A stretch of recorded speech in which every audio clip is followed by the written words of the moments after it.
இந்த ப்ராப்ளம் பாருங்கள். By selling a table for rupees 350 instead of rupees 400, loss person increases by 5%.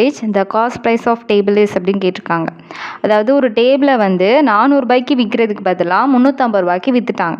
அதனால் என்ன ஆகுது, ஆல்ரெடி உள்ள லாஸ் பர்சன்டேஜ் இன்னும் 5% இன்க்ரீஸ் ஆகுது. அப்படின்னா அதோட காஸ்ட் ப்ரைஸ் என்ன அப்படின்னு கேட்குறாங்க. ஓகே, இப்போ நம்ம இந்த 5% நம்ம எப்படி எழுதலாம், 5/100.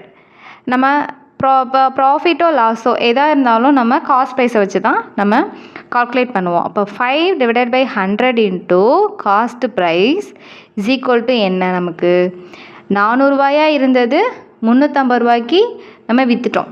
ஓகேவா, 400 ரூபாய்க்கு விற்கிறது பதிலாக 350 ரூபா விற்றுட்டோம். ஸோ இதில் உள்ள டிஃப்ரென்ஸ் என்ன, 50. ஸோ இந்த 5%ன்றது இந்த 50 தான் டினோட் பண்ணுது.